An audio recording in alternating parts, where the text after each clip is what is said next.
آپ کے علم میں ہوگا کہ اس وقت دنیا کی کل آبادی سمجھی جاتی ہے 6 ارب یعنی 600 کروڑ.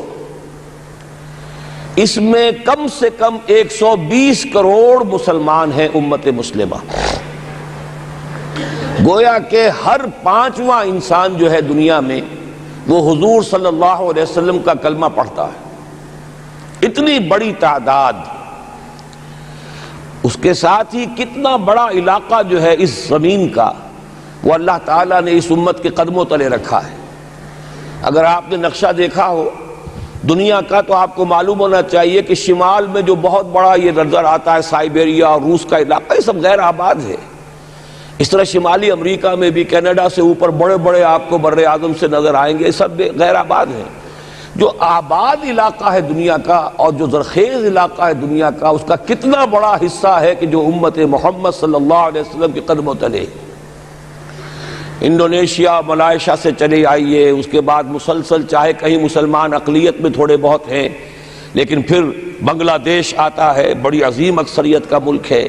پھر بھارت میں اگرچہ اقلیت میں ہے لیکن 20 کروڑ مسلمان بھارت میں اس وقت ہے. پھر جو پاکستان سے شروع ہوا سلسلہ، افغانستان، ایران، چلتے جائیے ادھر ترکستان، چینی ترکستان، روسی ترکستان، پھر آگے چلیے عالم عرب، افریقہ کا پورا شمالی علاقہ، افریقہ کا تقریباً سارا وسطی علاقہ. یہ سب کیا ہے؟ کتنا بڑا رقبہ ہے. اور ہر طرح کی نعمت اللہ نے دی ہے.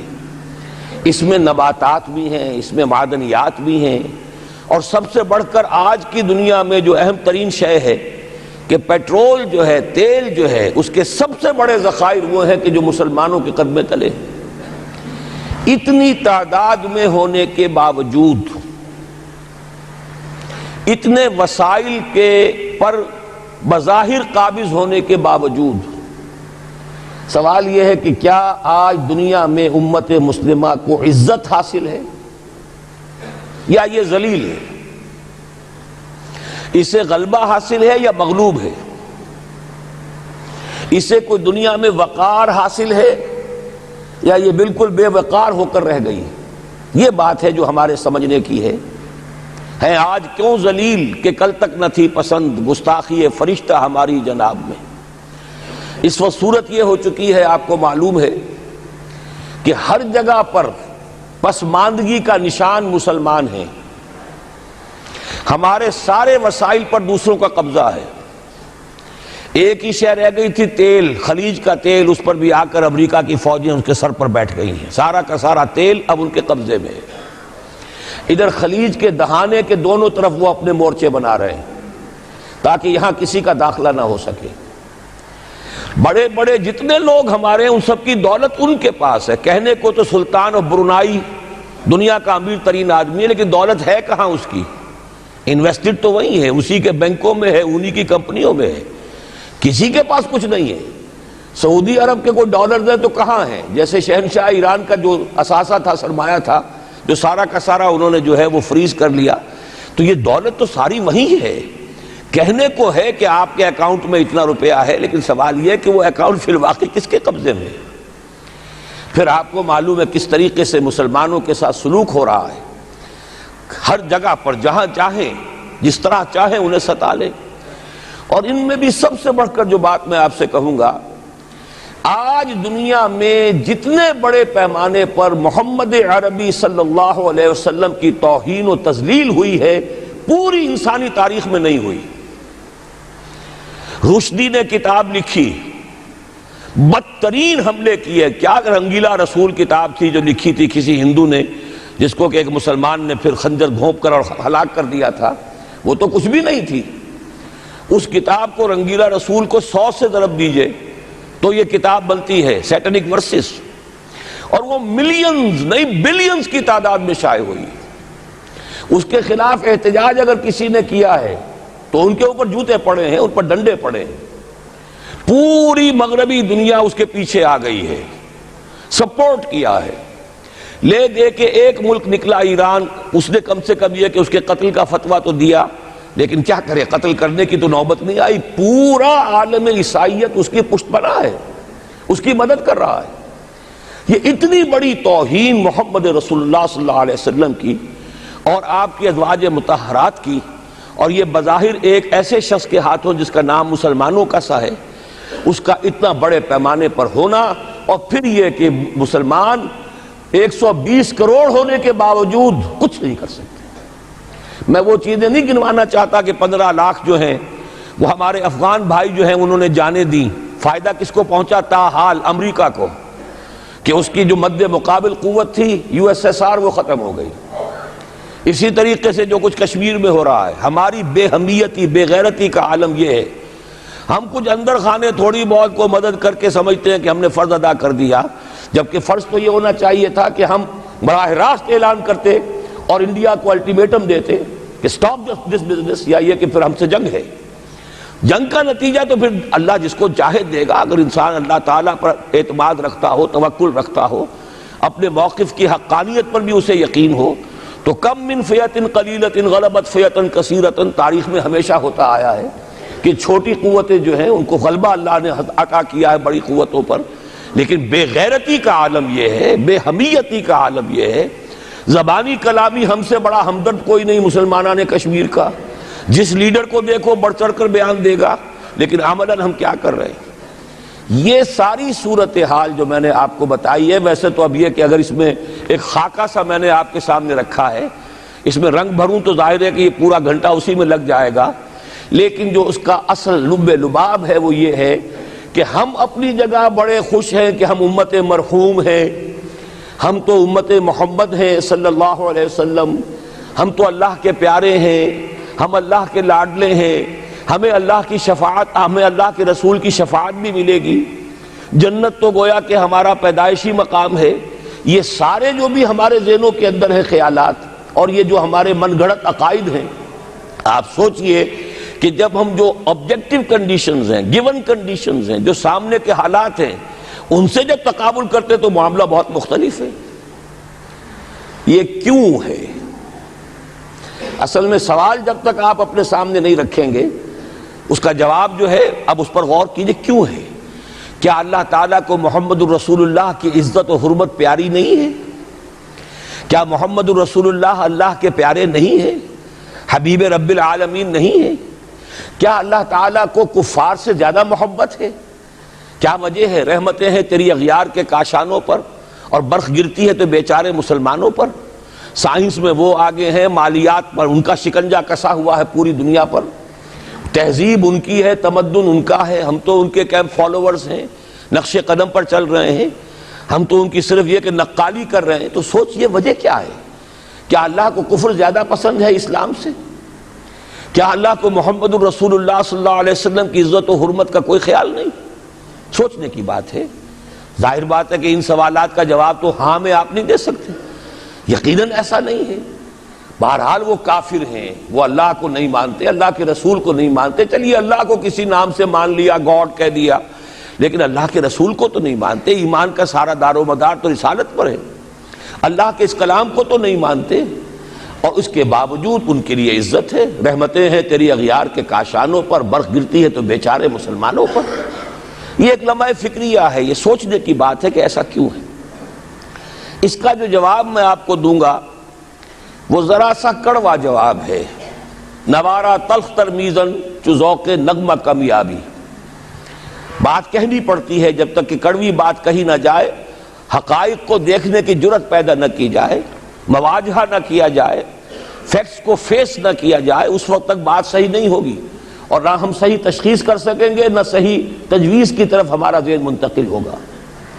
میں بہت سخت بات کہہ رہا ہوں، آج آسمان کے نیچے اس زمین پر عذاب الہی میں گرفتار امت مسلمہ ہے۔ بالفعل آج ہم امت مرحومہ نہیں ہیں، رحمت والی امت نہیں ہیں، امت معذبہ ہیں، آج ہم پر اللہ کا عذاب ہے۔ وہ کیوں ہے؟ دیکھیے اللہ کا قانون یہ ہے، اور یہ اللہ کی سنت ہے، میں نے اپنی ایک کتاب میں اس پر مفصل بہت مضمون لکھا ہے، قرآن کا قانون عذاب۔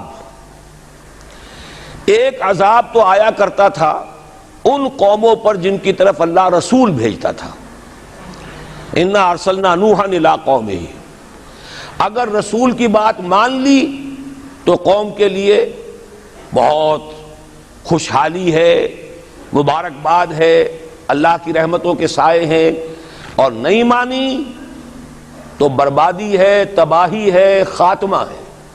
پوری قوم نوح غرق کر دی گئی، پوری قوم عاد ختم کر دی گئی، حضرت ہود کو نہیں مانا۔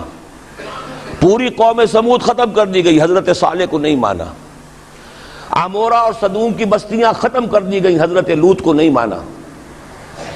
آل فرعون غرق کر دیے گئے، حضرت موسیٰ کو نہیں مانا۔ مدین کے علاقے کو تباہ کر دیا گیا، حضرت شعیب کو نہیں مانا۔ یہ بات سمجھ میں آ گئی؟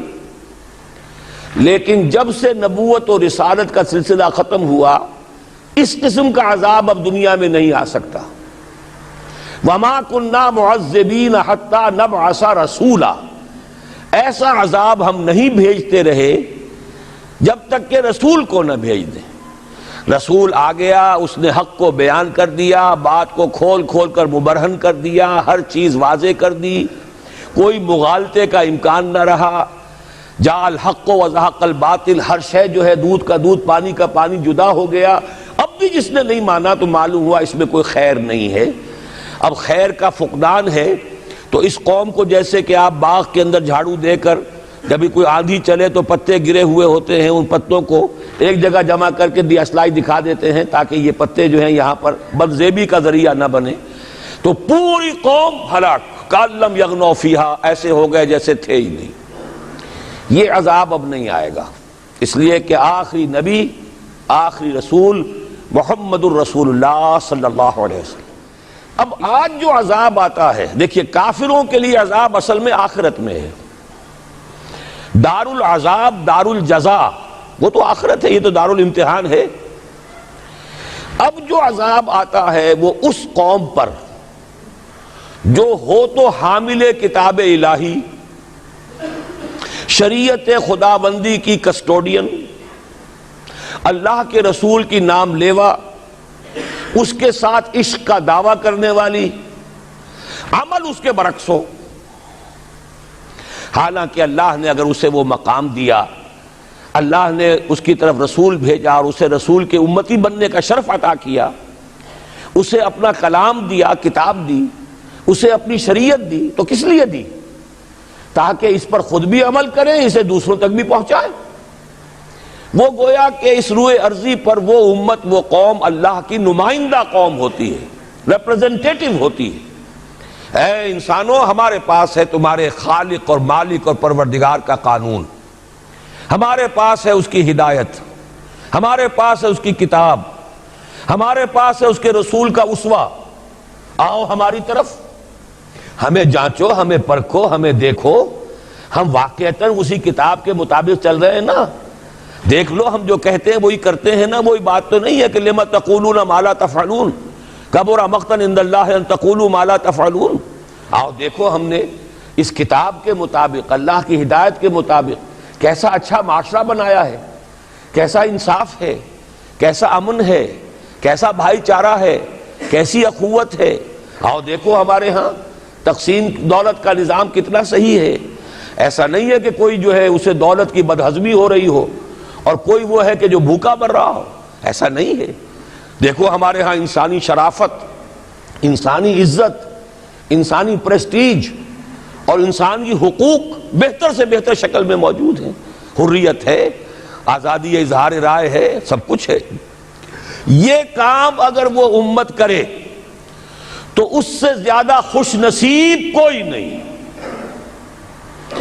پھر دنیا میں اس کو غلبہ ہوگا، دنیا کی خلافت اس کو دی جائے گی، دنیا کی امامت اس کو دی جائے گی، دنیا کی قیادت اس کو دی جائے گی۔ جیسے کبھی اقبال نے کہا تھا کہ سبق پھر پڑھ شجاعت کا، عدالت کا، صداقت کا، لیا جائے گا تجھ سے کام دنیا کی امامت کا۔ لیکن پھر وہی سبق پڑھنا پڑے گا جو صحابہ کرام نے پڑھا تھا۔ جب صحابہ کرام نے وہ سبق پڑھا تھا تو دنیا کی امامت اللہ نے ان کو عطا کی تھی کہ نہیں کی تھی؟ اگر تو اس کے مطابق عمل ہے تو ان سے زیادہ اللہ کو محبوب کوئی نہیں، اور اگر طرز عمل برعکس ہو جائے، کہیں کچھ اور کریں کچھ اور، کہیں یہ کہ قرآن پر ہمارا ایمان ہے اور اس کے قانون کو نافذ نہ کریں، کہیں یہ کہ ہماری تو محبوب ترین شخصیت محمد ہیں اور ان کی سنت کے اوپر عمل نہ کریں صلی اللہ علیہ وسلم. قرآن نے جس شے کو حرام کیا ہے اس کا استعمال کر رہے ہوں. اگر طرز عمل یہ ہو اور یہ طرز عمل اس حد کو پہنچ جائے کہ دنیا تانے دے یہ مسلمان کہاں اسلام دنیا میں ہمیں دکھاؤ, کہاں اسلام ہے؟ یہ مسلمان کیا اسلام پر کاربند ہیں؟ جارج برنارڈ شاہ نے کہا تھا کہ میں جب قرآن پڑھتا ہوں تو محسوس کرتا ہوں اس سے بہتر کتاب کوئی ممکن نہیں, لیکن جب مسلمانوں کو دیکھتا ہوں تو محسوس کرتا ہوں ان سے زیادہ ذلیل قوم دنیا میں کوئی نہیں. یہ کنٹراسٹ ہے جو ہم اپنے وجود سے پیش کر رہے ہیں. کیا اس کی وجہ سے لوگ اسلام کی طرف راغب ہوں گے یا اسلام سے متنفر ہوں گے؟ کیا ہمارا منہ ہوتا ہے ہم باہر جاتے ہیں؟ اسی لیے ہم تو تبلیغ, میں تو کم سے کم وہاں جا کر جو مسلمان کھوئی ہوئی بھیڑیں ہیں امت محمد صلی اللہ علیہ وسلم کی, انہی کو ریکلیم کرنے کی کوشش کرتا ہوں. جیسے کہ حضرت مسیح نے کہا تھا میں تو بنی اسرائیل کے گھرانے کی کھوئی ہوئی بھیڑوں کی تلاش میں آیا ہوں. میرا منہ نہیں ہے کہ میں وہاں کسی امریکن سے بات کروں. وہ یہ کہے گا تم اپنا گھر تو سنوارو, فزیشن ہیل تھائی سیلف. تم ایک چھوٹا سا ملک نہیں چلا سکتے, تم نے اس کا بیڑا غرق کر کے رکھ دیا ہے. تم نے اسے کورٹ آف وارڈ بنوا دیا ہے IMF کا. ہاں یہاں تو گھڑی گھڑی جو ہے قرقمین آتے ہیں IMF کے اور ورلڈ بینک کے قرقی کرنے کے لیے. ہر روز ایک نئی قرقی ہو رہی ہے, ہر روز جو ہے آج پھر گاڑیوں کا کرایہ بڑھ رہا ہے, بجلی کا کرایہ قرقی ہو رہی ہے. عوام کے اندر جو بھی راہسا رہ گیا اسے بھی چوسنے کا اور کشید کرنے کے لیے. ایک حکومت کو گرا دو وہ تو بدنام کر دی گئی, دوسری حکومت لے آؤ اس کے ہاتھوں کچھ کام کروا لو, وہ بدنام ہو جائیں گے تو ان کو بھی ہٹا دینا. ان کا کیا کھیل ہے؟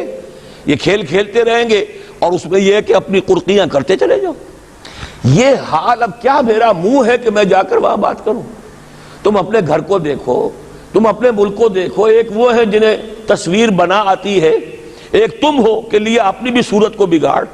ایک ہی ساتھ تم آزاد ہوئے تھے, ہندو بھی تھے کہ نہیں تھے. انہوں نے اس ملک کو بنایا ہے, اپنی معیشت کو, اپنی اکانومی کو اپنی بنیادوں پر, اپنے پاؤں پر, اپنے پیروں پر کھڑا کیا ہے. آج جو ہے وہ ایک منی سپر پاور بن چکا ہے. اور وہ کہ ڈرتا تھا پاکستان دو طرف سے ہمیں جو ہے قابو میں کر لے گا. پہلے تقریباً 20 برس جو ہیں ہندوستان کے, بھارت کے کانپتے ہوئے گزرے ہیں پاکستان سے. اب 30 برس سے جو صورتحال ہے وہ آپ کو معلوم ہے. تو صورت یہ ہے کہ جب کوئی قوم جو امت مسلمہ ہو یہ طرز عمل اختیار کرتی ہے تو عذاب اس پر آتا ہے. بڑی کڑوی بات ہے. آج عذاب کفار پر نہیں آ رہا, وہ تو اللہ تعالیٰ ان سے آخرت میں نبٹ لے گا, اور آخرت تو ہے ہمیشہ کی, بڑا سو عذاب تو وہی کا ہے.